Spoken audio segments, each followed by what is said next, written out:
அப்போ பேரண்டிங்கிறது வந்து நம்ம வந்து அந்த காலத்தில் நம்ம பேரண்ட்ஸ் எல்லாம் இதை பற்றி யோசிச்சு கூட பார்த்துருக்க மாட்டாங்க. அவங்க பாட்டுக்கு நம்ம பிறந்தோம், சாப்பாடு கொடுத்தாங்க, ஸ்கூலுக்கு அனுப்புனாங்க, படிக்க வச்சாங்க, கல்யாணம் பண்ணி வச்சாங்க, அதோட முடிஞ்சது பேரண்டிங். அவங்கெல்லாம் வந்து இதை பற்றி ரெண்டாவது முறை நினச்சிருப்பாங்களா, நம்ம செய்கிறது ரைட்டாக தப்பாக நினச்சிருப்பாங்களா அப்படிங்கிறது வந்து எனக்கு எங்கள் அம்மா அப்பப்போ கேட்பேன், ஏமா நீ 4 குழந்தைகளை பற்றி எப்படி எங்களை எல்லாம் வளர்த்துனேன், நான் வந்து இந்த 2 வச்சுட்டு இவ்வளோ கஷ்டப்படுறேன் அப்படின்னு. அப்பா அவ்வளோ புரிஞ்சுக்கல. அது அந்த பாயிண்ட்டுக்கு தான் வரேன். அப்போல்லாம் நம்ம வந்து நம்மளை பயப்படுத்தி வளர்த்துனாங்க நம்ம பேரண்ட்ஸ். எங்கள் அப்பா அந்த ரோடு முக்கில் வர்றாருனாவே நாங்கள்லாம் கப்சிப்புன்னு உட்காந்துருவோம், சத்தம் போட மாட்டோம். ஏன்னா அந்த மாதிரி ஒரு பயம், ஒரு ஒரு அத்தாரிட்டேட்டிவ் நிலையில் தான் நம்மளை என்னோட ஜென்ரேஷன், இங்கே இருக்கிறவங்கலாம் எனக்கு அடுத்த ஜென்ரேஷன்ஸ் இங்கெல்லாம் அந்த டைமில் வந்து அந்த மாதிரி வளர்க்கணுங்காட்டி நம்ம பயத்தினால வந்து நம்ம எதிர்த்து பேசுனது கிடையாது, எதிர்த்து எதையும் செஞ்சது கிடையாது. ஆனால் இப்போ வளர்கிற குழந்தைங்களுக்கு வந்து இன்ஃபர்மேஷன் நிறைய கிடைக்குது. நம்மளுக்கு வந்து அந்த காலத்தில் ரேடியோ இருந்தது. எனக்கு நான் படித்த காலத்தில் நான் பிறந்தப்ப எலக்ட்ரிசிட்டி கூட இல்லை எங்களுக்கு. ஒரு 5 வருஷம் கழிச்சு தான் எலக்ட்ரிசிட்டியே வந்துச்சு. அதுக்கப்புறம் தான் ஒன்றொன்னா வந்தது. டிவி வந்து நான் மெடிக்கல் காலேஜ் முடிக்கும் போது தான் எங்கள் வீட்டுக்குள்ளேயே வந்தது. இப்போ அப்படி கிடையாது. குழந்தை பிறக்கும் போதே டிவியை பார்த்துட்டு தான் பிறக்கும். பிறந்ததுலேருந்தே the child is bombarded with information. TV பார்க்குறாங்க, இப்போ கம்ப்யூட்டர்ஸ், மொபைல், ஸ்கூல்ஸ், அப்புறம் கன்சியூமரிசம் ரொம்ப ஜாஸ்தி ஆச்சு. நம்ம வந்து we are buying things like there is no tomorrow. நாளைக்கு நம்மளால வாங்க முடியாதுங்கிற மாதிரி நம்ம வந்து அக்விசிட்டிவ் கல்ச்சரில் இருக்கோம். அதனால் இந்த குழந்தைகள் வளர்க்குற சேலஞ்சஸ் எல்லாம் வந்து ரொம்ப ஜாஸ்தி. இன்னொன்று என்னென்னா, because of all these things பேரண்ட்ஸோட ஸ்ட்ரெஸ் லெவல் ரொம்ப ஜாஸ்தி. அவங்கள வந்து அவங்களாலே காம் பண்ணிக்க முடியல, அதுக்கப்புறம் தானே குழந்தைங்களை காம் பண்ணுறது. அதனால தான் நம்மளுக்கு வந்து ஸ்கில்ஸ் தேவைப்படுது. அந்த காலத்தில் தேவைப்படாத ஸ்கில்ஸ் வந்து இப்போ நம்மளுக்கு கொஞ்சம் ஜாஸ்தியாக தேவைப்படுது. யாருக்கெல்லாம் இங்கே குழந்தைங்க இருக்கு?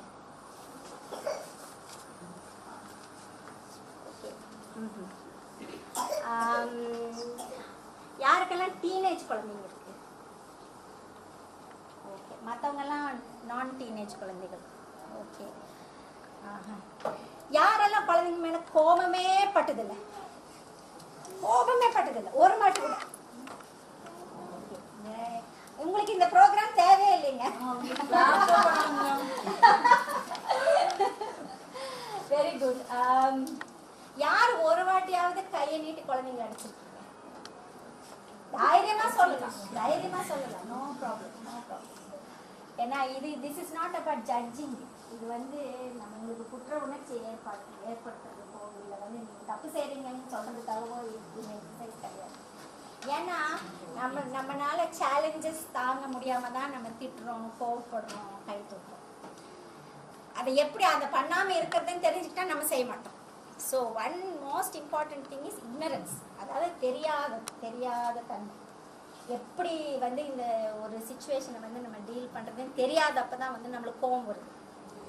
ஸோ அதை வந்து தெரிஞ்சுக்கிறதுக்காக நிறைய பேரண்டிங் ப்ரோக்ராம்ஸ் இருக்குது. வெளிநாட்டில் இப்போது நான் வேலை செய்கிற இடத்துல நிறைய different types of parenting programs இருக்குது.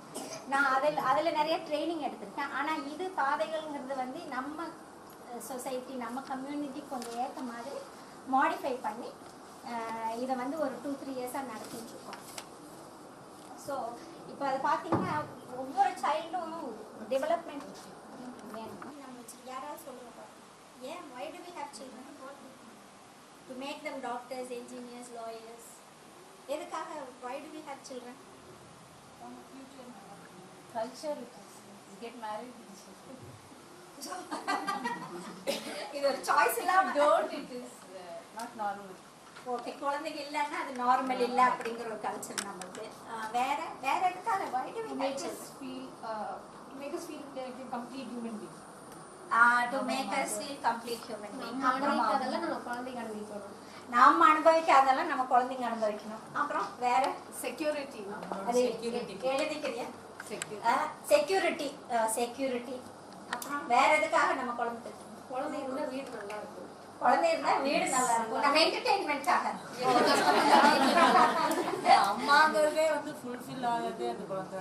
வெளிய என்ன பிரச்சனை இருந்தாலும் வீட்டுக்குள்ள வந்தா நம்ம வீட்டுக்கு குழந்தைகளை பார்த்தா ஒரு சந்தோஷம். ஒரு சந்தோஷம். ஒரு இவங்க வந்து ஒரு அம்மான ஒரு ஃபுல்ஃபில்மெண்ட்காக குழந்தை. For inheritance and inheritance and care அவங்க சொன்னாங்க, செக்யூரிட்டின்னு சொன்னாங்க. வேற நம்ம ஓல்ட் ஏஜ்ல நம்மள பாத்துக்கிறதுக்கு ஆள் இல்ல. ஓகே. குழந்தை பிறக்கிறதுக்கு முன்னாடியே இவ்வளவு எதிர்பார்ப்பு இல்லையா?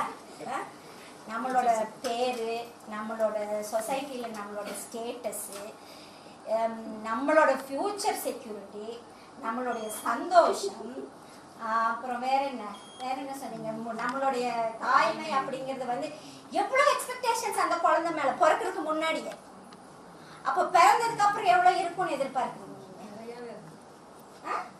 ஃபர்ஸ்ட் ரேங்க் வாங்கணும், டாக்டர் ஆகணும்.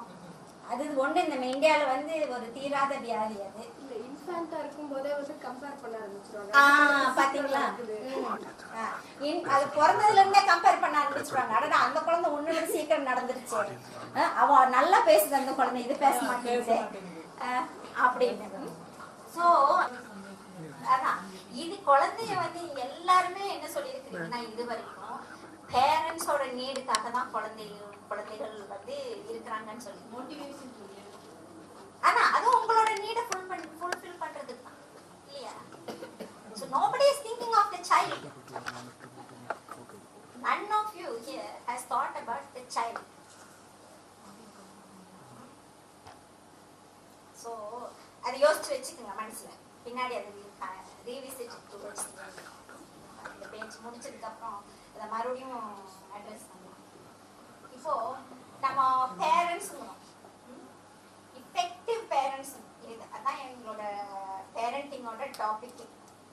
பேரண்ட்ஸ் வந்து குட் பேரண்ட்ஸ் பேட் பேரண்ட்ஸ் எல்லாம் கிடையாது. எல்லாருமே குட் பேரண்ட்ஸ் தான். யாருமே வந்து குழந்தை பெற்றுக்கும் போது நம்ம பேட் பேரண்ட்ஸாக இருக்கணும், நம்ம குழந்தைய அடிச்சு வளர்த்தணும்னு they don't bring up the child into the world.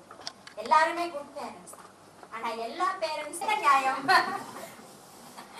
வேற meeting expectations, the child not meeting parental expectations ரொம்ப ஜாஸ்தி. ஸ்ட்ரெஸ், அதுக்கு மேல parental expectations, அதுக்கு மேல ஜாயிண்ட் ஃபேமிலிஸ்ல வந்து ஒருத்தருக்கு ஒருத்தர் ஒத்து வராம போறது. வேற சொசைட்டில என்னென்ன விஷயங்கள்லாம் இருக்குது, அது அதனால உங்களால அதை கண்ட்ரோல் பண்ண முடியும்? மீடியா இன்ஃப்ளூயன்ஸ் நிறைய, சினிமா, இன்டர்நெட், peer influence, அப்புறம் especially when you buy a lot of things, toys, comparison, gadgets, consumeristic values, அதெல்லாம் வந்து நம்மள இஃபெக்டிவ் பேரண்ட்ஸா இருக்கிறதுக்கு வந்து இம்பெடிமெண்ட்ஸ், அதாவது தடைகள். அதனால நம்மளால இருக்க முடியறது இல்லை.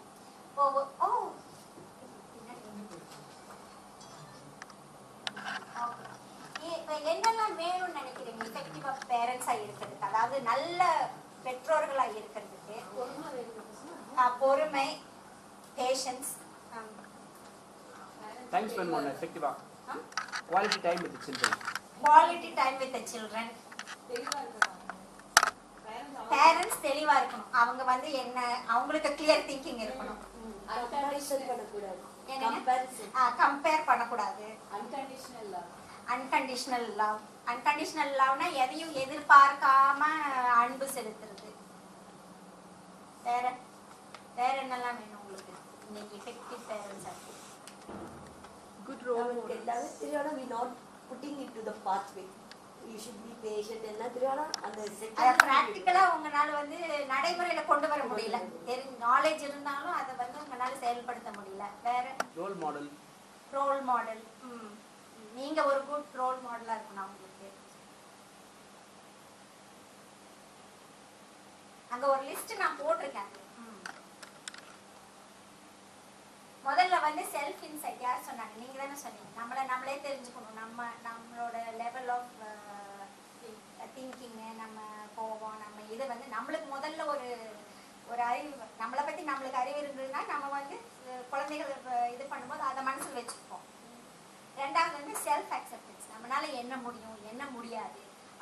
இருக்குன்னு நம்ம ஏத்துக்கிட்டோம்னா நம்ம குழந்தைகளை வந்து கொஞ்சம் பொறுமையா கொஞ்சம் வழி கொண்டு வரலாம். அப்புறம் love and acceptance of children, இன்னொரு ஒருத்தன் சொன்னாங்க அன்கண்டிஷனல் லவ். அப்புறம் அண்டர்ஸ்டாண்டிங் சில்ட்ரன்ஸ் பிஹேவியர். இங்கே தான் நம்மளுக்கு ஒதுக்கி நம்ம பேரண்ட்ஸ் எல்லாத்துக்குமே வந்து குழந்தைங்க ஏன் இந்த மாதிரி நடந்துக்கிறாங்கிறது தெரியாதங்காட்டி தான் பாதி பிரச்சனை. இப்போ normal behaviour at certain ages, அதாவது 10 வயசுல ஒரு குழந்தை இந்த மாதிரி தான் நடந்துக்கும் தெரிஞ்சா பாதி பிரச்சனை இருக்காது. 1 வயசு குழந்தை எல்லாம் நடந்து எல்லாத்தையும் தொடுன்னு தெரியும் நம்மளுக்கு, அதை அடிச்சு என்ன பிரயோஜனம்? அது அதோட டெவலப்மெண்டல் ஸ்டேஜ். அந்த குழந்தை அதுதான் பண்ணும், அதை தான் பண்ணணும். பண்ணலைன்னா நாட் நார்மல். அப்போ அந்த டெவலப்மெண்டல் அறிவு நம்மளுக்கு இருந்தாதான் வந்து நம்ம வந்து அந்த ஒரு குழந்தைய வந்து அதோட பிஹேவியர் அந்த வயசுக்கு கரெக்டா இல்லையான்னு தெரிஞ்சாதான் நம்ம அதுக்கு தகுந்த மாதிரி அந்த குழந்தைய வளர்க்கணும். இப்ப 13 வயசு ஒரு டீனேஜ் அப்படின்னு வரும்போது நிறைய சேலஞ்சஸ் இருக்கு.